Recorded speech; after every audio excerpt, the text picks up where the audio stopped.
رب اشرح لي صدري ويسر لي أمري واحلل عقدة من لساني يفقه قولي رب اشرح لي صدري ويسر لي أمري.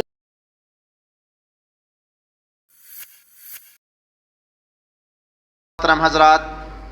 نوجوان ساتھیوں، عزیز بچوں، میری آواز کو سننے والی پردہ نشین ماؤں اور بہنوں، آج کے اس خطبہ جمعہ میں حضرت ابو بکر صدیق رضی اللہ عنہ کی زندگی کا چوتھا حصہ لے کر آپ حضرات کے سامنے حاضر ہوا ہوں۔ گزشتہ خطبات میں ہم نے حضرت ابو بکر صدیق رضی اللہ عنہ کے نام کو جانا، ان کی کنیت کو جانا، ان کے لقب کو جانا، اور ان کی جو خصوصیات تھیں ان خصوصیات کو جانا، خیر کے کام میں وہ کس قدر آگے آگے رہا کرتے تھے اس کو جانا، پیارے نبی جناب محمد اکرم صلی اللہ علیہ وسلم کی جب وفات ہوئی اس وقت صحابہ کرام کا طرز عمل کیا تھا، اور حضرت ابو بکر صدیق رضی اللہ عنہ نے کس طرح سے انہیں سمجھایا یہ جانا، اور کس طرح سے حضرت ابو بکر صدیق رضی اللہ عنہ کو خلافت ملی، اور کیا صحابہ کرام میں سے کوئی ایسا شخص تھا یا امت مسلمہ میں سے کوئی ایسا شخص تھا کہ جس نے حضرت ابو بکر صدیق رضی اللہ عنہ کی خلافت پر اعتراض کیا ہو۔ یہ ساری باتیں گزشتہ خطبات جمعہ میں آپ حضرات کے سامنے رکھی گئیں۔ میرے اسلامی بھائیوں، جب حضرت ابو بکر صدیق رضی اللہ عنہ نے خلافت کی ذمہ داری کو سنبھالا تو اس وقت کے جو حالات تھے وہ بڑے سنگین حالات تھے، بڑے خطرناک حالات تھے، مشکل حالات تھے، کٹھن حالات تھے۔ ام المؤمنین حضرت عائشہ صدیقہ رضی اللہ عنہا کی زبانی اگر ہم سننا چاہیں تو ام المؤمنین حضرت عائشہ صدیقہ رضی اللہ عنہا کہا کرتی تھیں کہ جب پیارے نبی جناب محمد اکرم صلی اللہ علیہ وسلم کی وفات ہوئی اور میرے ابو حضرت ابو بکر صدیق رضی اللہ عنہ نے خلافت کی ذمہ داری کو سنبھالا تو اس وقت مسلمانوں کی صورتحال ایسی ہی تھی کہ جیسے سرد رات ہو، ٹھنڈی رات ہو، تاریک رات ہو، بارش والی رات ہو، اور ایسی رات میں بکریوں کا کوئی ریوڑ بغیر چرواہے کے ہو۔ سرد رات میں، ٹھنڈی رات میں، تاریک رات میں، بارش والی رات میں بکریوں کا ریوڑ بغیر چرواہے کے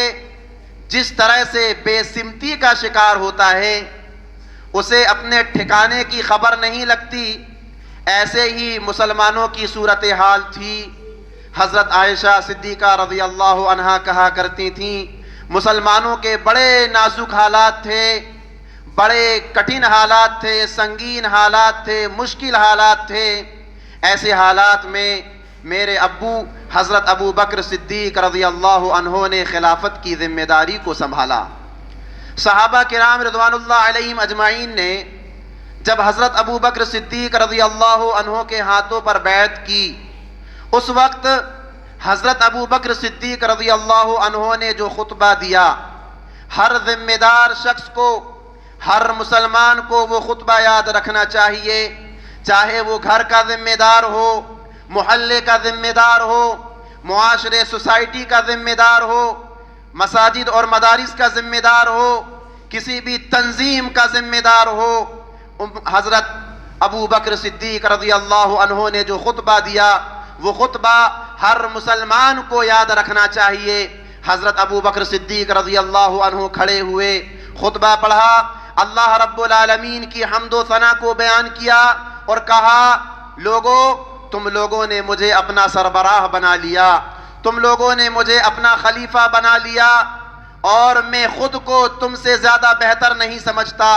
لہٰذا جب میں درست کام کروں، بہتر کام کروں تو میری مدد کرنا، اور مجھ سے اگر کوئی غلطی سرزد ہو جائے، کوئی ایسا کام سرزد ہو جائے جو اللہ اور اس کے رسول کے فرمان کے مطابق ہو، میری اصلاح کرنا. یاد رکھو مسلمانوں، سچ امانت ہے، جھوٹ خیانت ہے. تم میں کا کمزور شخص میرے نزدیک طاقتور ہے، حتیٰ کہ میں اسے اس کا حق نہ دلوا دوں، اور تم میں کا طاقتور شخص میرے نزدیک کمزور ہے، حتیٰ کہ مظلوم کا حق میں اس سے وصول نہ کر لوں. حضرت ابو بکر صدیق رضی اللہ عنہ نے اپنے خطبے کو جاری رکھتے ہوئے کہا کہ جب کوئی قوم جہاد فی سبیل اللہ سے منہ موڑ لیتی ہے، اللہ رب العالمین ایسی قوم کو ذلیل کر دیتا ہے، ایسی قوم کو رسوا کر دیتا ہے. اور جب معاشرے کے اندر، سماج کے اندر، سوسائٹی کے اندر، کسی بھی قوم کے اندر بے حیائی عام ہو جاتی ہے، بے حیائی عام ہو جاتی ہے، زناکاری عام ہو جاتی ہے، مرد عورتوں کے درمیان، عورت مردوں کے درمیان گھومنے میں کسی طرح کی کوئی شرمندگی محسوس نہیں کرتے، اللہ رب العالمین ایسے معاشرے کے اندر، ایسی قوموں کے اندر، ایسے سماج کے اندر عمومی عذاب کو نازل کر دیتا ہے. حضرت ابو بکر صدیق رضی اللہ عنہ نے اپنے خطبہ کو جاری رکھتے ہوئے کہا کہ لوگو، تم سب کے سب میری اطاعت و فرما برداری اس وقت تک کرتے رہنا جب تک کہ میں اللہ اور اس کے رسول کی اطاعت و فرما برداری کرتا رہوں، اور جب میں اللہ اور اس کے رسول کی اطاعت و فرما برداری نہ کروں، میں نافرمانی کرنے لگوں، تو تمہارے لیے ضروری نہیں ہے کہ تم میری اطاعت و فرما برداری کرو. تم میری بات کو ٹھکرا سکتے ہو، میرے حکم کو ٹھکرا سکتے ہو. جب یہ خطبہ حضرت ابو بکر صدیق رضی اللہ عنہ دے رہے تھے، اذان کا وقت ہو گیا، اور پھر حضرت ابو بکر صدیق رضی اللہ عنہ نے کہا لوگو چلو اٹھو، کھڑے ہو جاؤ، نماز کا وقت ہو گیا ہے. اللہ رب العالمین کے دربار میں اپنی پیشانی کو جھکانے کے لیے تیار ہو جاؤ، اللہ مجھ پر اور تم سب پر رحم کرے. یہ پہلا خطبہ تھا خلافت ملنے کے بعد، خلیفہ بننے کے بعد حضرت ابو بکر صدیق رضی اللہ عنہ کا بڑا جامع خطبہ ہے. یہ خطبہ ہم میں سے ہر شخص کو یاد رکھنا چاہیے، اور خصوصاً وہ لوگ جن کو ذمہ دار بنایا گیا ہے، جو گھروں کے ذمہ دار ہیں، سماج کے ذمہ دار ہیں، محلے کے ذمہ دار ہیں، مساجد مدارس کے ذمہ دار ہیں، کسی تنظیم اور سوسائٹی کے ذمہ دار ہیں. ایسے لوگوں کو حضرت ابو بکر صدیق رضی اللہ عنہ کا یہ خطبہ یاد رکھنا چاہیے، اور اسی خطبے کے مطابق اپنی ذمہ داری کو ادا کرتے رہنا چاہیے. میرے اسلامی بھائیوں، حضرت ابو بکر صدیق رضی اللہ عنہ کی شخصیت کیا تھی؟ حضرت ابو بکر صدیق رضی اللہ عنہ کے اندر پوشیدہ کمالات کیا تھے؟ جب حضرت ابو بکر صدیق رضی اللہ عنہ نے خلافت کی ذمہ داری کو سنبھالا، ان کی شخصیت سمجھ میں آئی، ان کے اندر جو پوشیدہ کمالات تھے وہ پوشیدہ کمالات نکل کر لوگوں کے سامنے آئے. حضرت ابو بکر صدیق رضی اللہ عنہ نے جب خلافت کی ذمہ داری کو سنبھالا، 3 بڑے چیلنج حضرت ابو بکر صدیق رضی اللہ عنہ کے سامنے آئے، اور یہ تینوں چیلنج، ان تینوں چیلنجز میں سے ہر چیلنج اتنا بڑا چیلنج تھا، اتنا بڑا فتنہ تھا کہ ان چیلنج کو فیس کرنا، ان کا مقابلہ کرنا یہ بڑی عظیمت والی بات تھی، بڑے حوصلے والی بات تھی. حضرت ابو بکر صدیق رضی اللہ عنہ نے جب خلافت کی ذمہ داری کو سنبھالا، سب سے پہلا چیلنج، سب سے پہلا فتنہ ان کے سامنے جو آیا وہ مانعین زکوٰۃ کا فتنہ تھا. مانعین زکوٰۃ کا فتنہ تھا.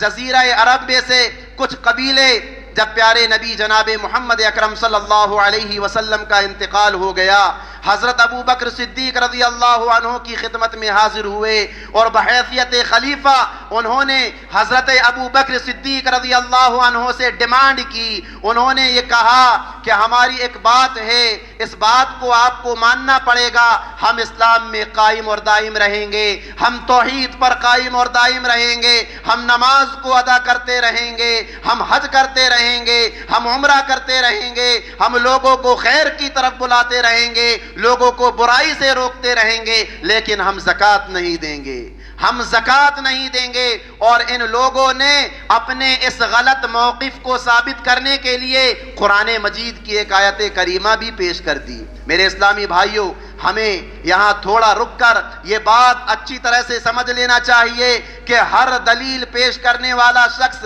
صحیح نہیں ہوتا۔ ہم اپنے معاشرے کے اندر جائزہ لیں، کتنے فرقے ہیں، ہر فرقے ہر مسلک کے پاس قرآنی آیات ہمیں مل جائیں گی، پیارے نبی جناب محمد اکرم صلی اللہ علیہ وسلم کی احادیث مبارکہ ہمیں مل جائیں گی، لیکن یاد رکھیے ہر دلیل پیش کرنے والا صحیح نہیں ہو سکتا جب تک کہ اس دلیل سے جو وہ استدلال کر رہا ہے اس میں یہ دیکھا نہ جائے کہ وہ استدلال کتنا زیادہ مضبوط ہے، کتنا زیادہ قوی ہے، کتنا زیادہ پاورفل ہے۔ یہ مانعین زکوٰۃ، جن لوگوں نے زکوٰۃ دینے سے انکار کیا تھا، قرآن مجید کی ایک آیت کریمہ انہوں نے اپنے غلط موقف کو پیش کرنے کے لیے جو ہے ثابت کرنے کے لیے پیش کی۔ وہ آیت کریمہ سورہ توبہ کی آیت نمبر 103 ہے۔ انہوں نے اس آیت کریمہ کو حضرت ابو بکر صدیق رضی اللہ عنہ کے سامنے پڑھا کہ خذ من اموالہم صدقۃ تطہرہم وتزکیہم بہا وصلی علیہم ان صلاتک سکن لہم، کہ اے پیغمبر آپ ان لوگوں کے مالوں میں سے زکوٰۃ لیجئے اور انہیں بتائیے کہ اس زکوٰۃ کے ذریعے سے ان کا مال پاک و صاف ہوگا، اور ان کے لیے یعنی جو لوگ زکوٰۃ دینے والے ہیں ان کے حق میں دعا کیجئے، بے شک آپ کی دعا ان زکوٰۃ دینے والوں کو اطمینان فراہم کرے گی۔ تو ان مانعین زکوٰۃ یعنی زکوٰۃ نہ دینے والوں کا اعتراض یہ تھا اور ان کی دلیل یہ تھی اس آیت کریمہ کو لے کر کے کہ انہوں نے کہا کہ جن کی دعا سے ہم کو سکون ملے، اور ہم تو زکوٰۃ انہی لوگوں کو دیں گے، ان کو ہی دیں گے کہ جن کی دعا سے ہم کو سکون ملے، اور یہ خصوصیت آپ صلی اللہ علیہ وسلم کی تھی۔ لہٰذا اب پیغمبر نہ رہے، اے خلیفہ رسول ابو بکر صدیق رضی اللہ عنہ، ہم اسلام پر قائم رہیں گے، ہم توحید پر قائم رہیں گے، ہم نماز پڑھیں گے، روزہ رکھیں گے، خیر کا کام کریں گے، حج اور عمرے کریں گے، لیکن ہم آپ کو زکوٰۃ نہیں دیں گے۔ یہ کوئی چھوٹا موٹا فتنہ نہیں تھا۔ پیارے نبی جناب محمد اکرم صلی اللہ علیہ وسلم کی وفات ہوئی اور حضرت ابو بکر صدیق رضی اللہ عنہ کے ہاتھوں پر لوگوں نے بیعت کی اور یہ فتنہ جو ہے پیدا ہو گیا۔ لیکن سبحان اللہ، ابھی یہ فتنہ پیدا نہیں ہوا تھا کہ ایک اور فتنہ اس کے ساتھ جو ہے حضرت ابو بکر صدیق رضی اللہ عنہ کے سامنے آ گیا، اور وہ فتنہ کیا تھا؟ وہ فتنہ تھا ارتداد کا فتنہ، ارتداد کا فتنہ۔ پیارے نبی جناب محمد اکرم صلی اللہ علیہ وسلم کی وفات کیا ہوئی؟ سارے جزیرہ عرب سے لوگوں کے مرتد ہونے کی خبریں آنے لگیں، لوگوں کے اسلام کو چھوڑنے کی خبریں آنے لگیں، پورا کا پورا قبیلہ مرتد ہو رہا ہے، پورا کا پورا پوری کے پورے جو ہے قبیلے کے لوگ مرتد ہو رہے ہیں۔ اس طرح کی خبریں جو ہے حضرت ابو بکر صدیق رضی اللہ عنہ کے پاس آنے لگیں۔ اہل علم بتاتے ہیں کہ پیارے نبی جناب محمد اکرم صلی اللہ علیہ وسلم کے وفات کے بعد سارا کا سارا جزیرہ عرب جو ہے ارتداد کا شکار ہو گیا، سوائے 3 شہروں کے، مکہ، مدینہ اور طائف کے۔ ان 3 شہروں میں سے لوگوں کے مرتد ہونے کی خبریں نہیں آ رہی تھیں، لیکن اس کے علاوہ جتنا جزیرہ عرب تھا وہ سارا کا سارا جزیرہ عرب جو ہے ارتداد کا شکار ہو گیا۔ آج کسی قبیلے کے مرتد ہونے کی خبر آ رہی ہے تو کل کسی قبیلے کے مرتد ہونے کی خبر آ رہی ہے۔ میرے اسلامی بھائیوں، ہم سمجھ نہیں سکتے کہ کتنا بڑا چیلنج تھا، کیسے نازک حالات تھے۔ اکا دکا افراد مرتد نہیں ہو رہے تھے بلکہ پورا کا پورا قبیلہ مرتد ہو رہا تھا، پوری کی پوری قومیں مرتد ہو رہی تھیں، پورا کا پورا علاقہ مرتد ہو رہا تھا۔ میرے اسلامی بھائیوں، میں آپ کو بتاتا چلوں کہ آخر اس کا سبب کیا تھا، اس کی وجہ کیا تھی کہ پیارے نبی جناب محمد اکرم صلی اللہ علیہ وسلم کے انتقال کے بعد لوگ جھنڈ کے جھنڈ، قبیلے کے قبیلے جو ہے ارتداد کا شکار ہو رہے تھے، اسلام کو چھوڑ رہے تھے۔ میرے اسلامی بھائیوں، اس کی سب سے بڑی وجہ اور سبب یہ تھا کہ ان لوگوں کو ابھی کما حقہ بنیادی تربیت نہیں ملی تھی۔ آپ سب کو معلوم ہوگا کہ سن 9 ہجری، جس کو عام الوفود کہا جاتا ہے، جس میں سارا کا سارا جزیرہ جو ہے اسلام میں داخل ہو گیا تھا۔ پیارے نبی جناب محمد اکرم صلی اللہ علیہ وسلم کے انتقال سے تقریباً 1 یا 1.5 سال پہلے سن 8 ہجری میں جب پیارے نبی جناب محمد اکرم صلی اللہ علیہ وسلم نے مکہ المکرمہ کو فتح کیا اور وہاں عام اعلان کرا دیا کہ جو لوگ اسلام میں داخل ہوں گے اسے نقصان نہیں پہنچایا جائے گا، انہیں پناہ دی جائے گی اور ان سے کسی طرح کی کوئی دیت اور کسی طرح کا کوئی جزیہ وصول نہیں کیا جائے گا، کسی طرح کا کوئی جو ہے پیسہ وصول نہیں کیا جائے گا۔ جب یہ اعلان کرایا گیا تو مشرکین مکہ اور مشرک قبیلے جو جزیرہ عرب کے اندر موجود تھے، پورا کا پورا قبیلہ، پورے کے پورے لوگ جو ہے قبیلے کے قبیلے اسلام میں داخل ہونے لگے۔ اور جب اتنے سارے لوگ قبیلے جب اسلام میں داخل ہونے لگے تو یہ سارے کے سارے لوگ یکبارگی جو ہے اکٹھا پیارے نبی جناب محمد اکرم صلی اللہ علیہ وسلم کے پاس آ کر کے جو ہے دین کو سمجھ نہیں سکتے تھے، اس لیے طے یہ کیا گیا کہ ہر قبیلے کا ایک شخص جو ہے پیارے نبی جناب محمد اکرم صلی اللہ علیہ وسلم کے پاس بھیجا جائے اور وہ پیارے نبی سے دین کو سمجھے اور دین کو سمجھنے کے بعد اپنے اپنے قبیلے میں جا کر کے وہ دین کو سمجھائے۔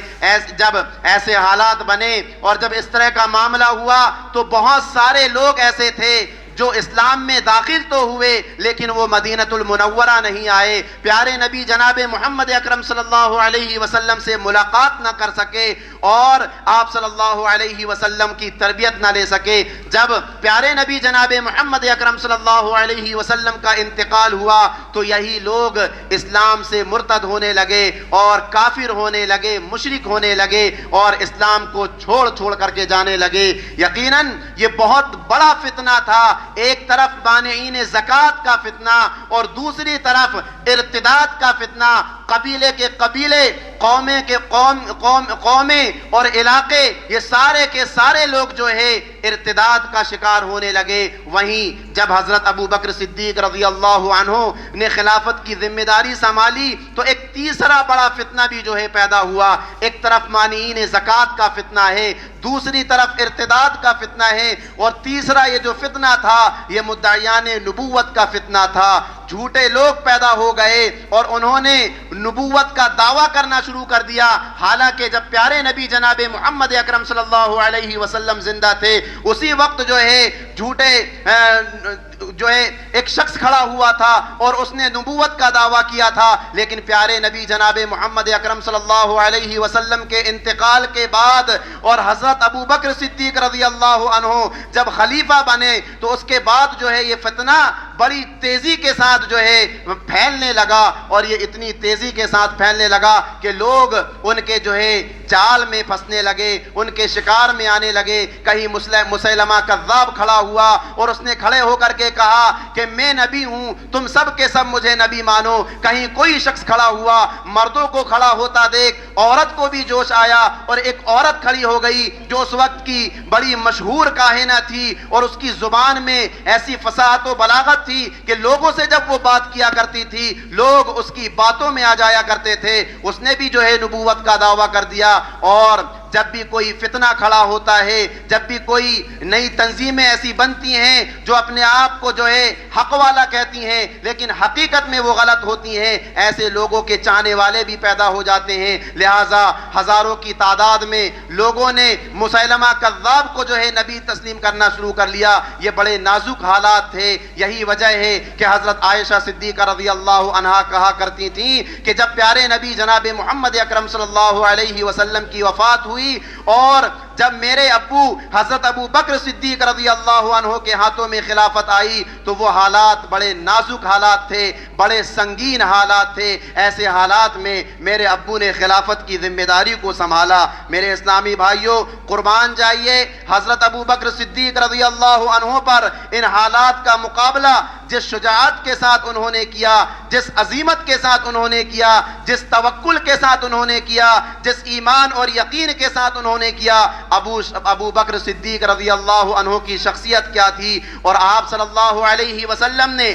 اپنے بعد ابو بکر صدیق رضی اللہ عنہ کو خلافت کے لیے کیوں نامزد کیا، سمجھ میں آتا ہے۔ میرے اسلامی بھائیوں، جب حضرت ابو بکر صدیق رضی اللہ عنہ خلیفہ بنے اور خلیفہ بننے کے بعد یہ 3 فتنے ان کے سامنے کھڑے ہوئے ہیں جن سے حضرت ابو بکر صدیق رضی اللہ عنہ کو مقابلہ کرنا ہے، لیکن وہیں حضرت ابو بکر صدیق رضی اللہ عنہ کے سامنے صحابہ کرام رضوان اللہ علیہم اجمعین سے 2 بڑے مسئلے سامنے آ گئے۔ 2 بڑے مسئلے سامنے آ گئے۔ پہلا مسئلہ تو یہ تھا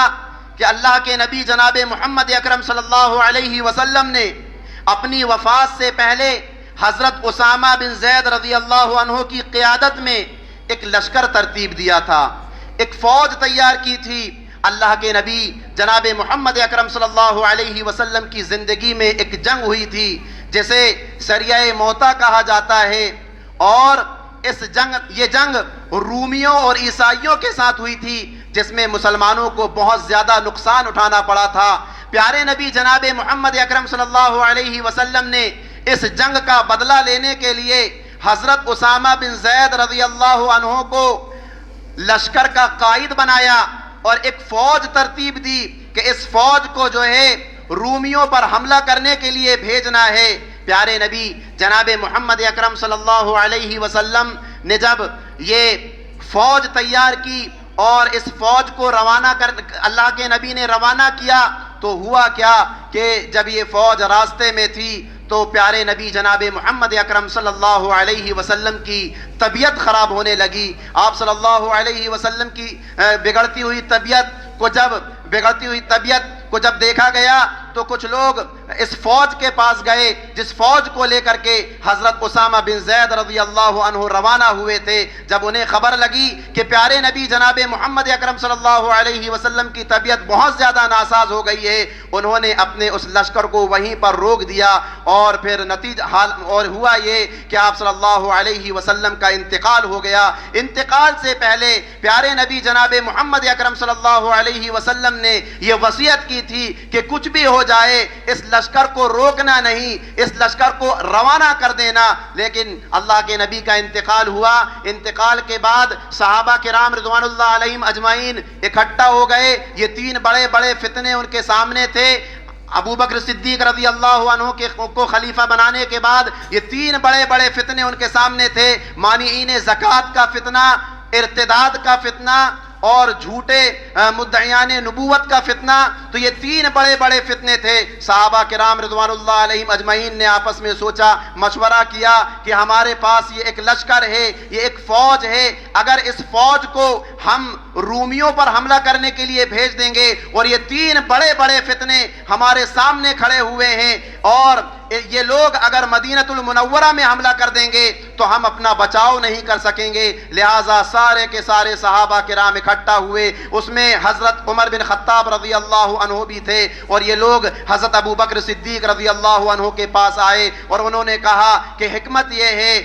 دانائی یہ ہے کہ اے خلیفہ رسول ابو بکر صدیق رضی اللہ عنہ، آپ اس لشکر کو ابھی روک دیجئے اور پہلے یہ 3 بڑے بڑے فتنے جو مدینۃ المنورہ میں اور جزیرہ عرب میں پیدا ہو رہے ہیں، پہلے اس کا قلع قمع کیجئے، اس کا خاتمہ کیجئے، اور جب یہ اس کا خاتمہ ہو جائے گا تو پھر اس لشکر کو جو ہے آپ رومیوں پر حملہ کرنے کے لیے بھیجئے گا۔ حضرت ابو بکر صدیق رضی اللہ عنہ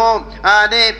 اس بات کو ماننے سے انکار کر دیا اور کہا کہ میں کسی بھی صورت میں جو ہے تمہارے مشورے کو نہیں مانوں گا۔ صحابہ کرام رضوان اللہ علیہم اجمعین نے حضرت ابو بکر صدیق رضی اللہ عنہ کو سمجھانے کی بہت زیادہ کوشش کی، تو حضرت ابو بکر صدیق رضی اللہ عنہ نے جو کلمات کہے وہ کلمات ہم میں سے ہر شخص کو یاد رکھنا چاہیے۔ حضرت ابو بکر صدیق رضی اللہ عنہ نے کہا کہ میں اس لشکر کو ضرور بے ضرور رومیوں پر حملہ کرنے کے لیے بھیجوں گا، اور میں یہ نہیں چاہتا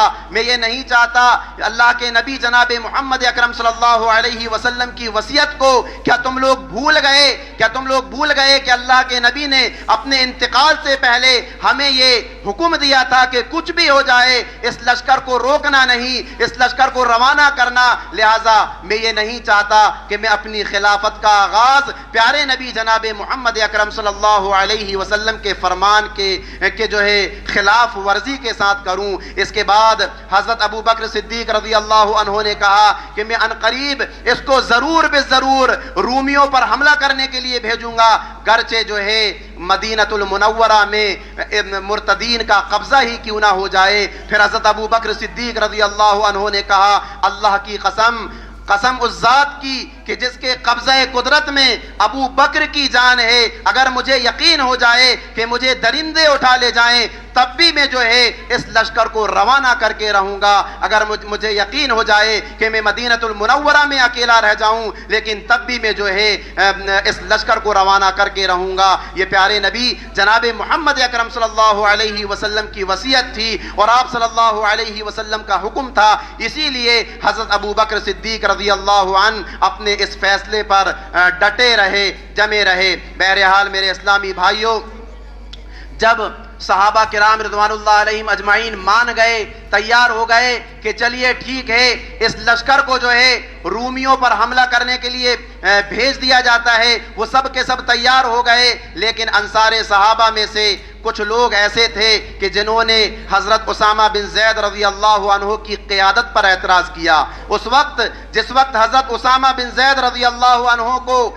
قائد لشکر بنا کر کے بھیجا جا رہا تھا، اس وقت ان کی عمر 18 یا 20 سال کے قریب تھی، اور انصار صحابہ میں سے لوگوں نے اعتراض کیا کہ آپ لشکر کو روانہ کرنا چاہ رہے ہیں، لشکر کو روانہ کیجئے، لیکن اس لشکر کا قائد کسی ایسے شخص کو بنائیے جو عمر رسیدہ ہو، صلاحیت مند ہو، جس نے جنگوں میں حصہ لیا ہو، تجربہ کار شخص کو جو ہے اس کا امیر بنائیے۔ یہ صحابہ کرام، انصار صحابہ میں سے کچھ لوگوں نے صحابہ کرام کے درمیان یہ مشورہ پیش کیا اور اپنی اس بات کو حضرت ابو بکر صدیق رضی اللہ عنہ تک پہنچانے کے لیے حضرت عمر بن خطاب رضی اللہ عنہ کو تیار کیا۔ چنانچہ حضرت عمر بن خطاب رضی اللہ عنہ حضرت ابو بکر صدیق رضی اللہ عنہ کے پاس جاتے ہیں اور جا کر کے کہتے ہیں اے خلیفہ رسول، انصار صحابہ میں سے کچھ لوگ ایسے ہیں جو یہ اعتراض کر رہے ہیں کہ لشکر جا رہا ہے، جانے دیجئے، لیکن اس لشکر کا جو قائد ہے اسامہ بن زید رضی اللہ عنہ،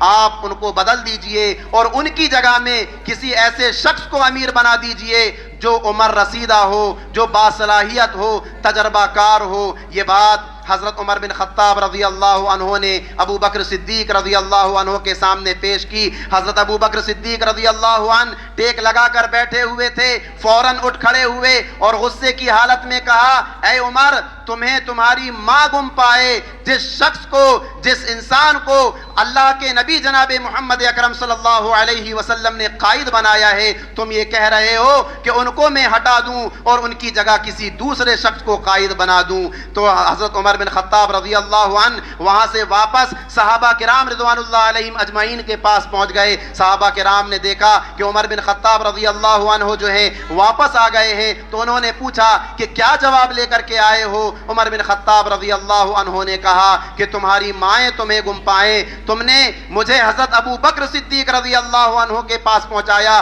اور میں ان کی ڈانٹ کھا کر کے آیا ہوں، تمہاری وجہ سے میں نے ابو بکر صدیق رضی اللہ عنہ سے ڈانٹ کھائی، چلو اٹھو اور تم لوگ جو ہے اپنے اپنے کام میں لگ جاؤ۔ یہ بات حضرت عمر بن خطاب رضی اللہ عنہ نے صحابہ کرام رضوان اللہ علیہم اجمعین کے سامنے رکھی۔ میرے اسلامی بھائیوں، لشکر روانہ ہونے لگا۔ لشکر کو روانہ کرنے سے پہلے حضرت ابو بکر صدیق رضی اللہ عنہ جو ہے لشکر کے پاس گئے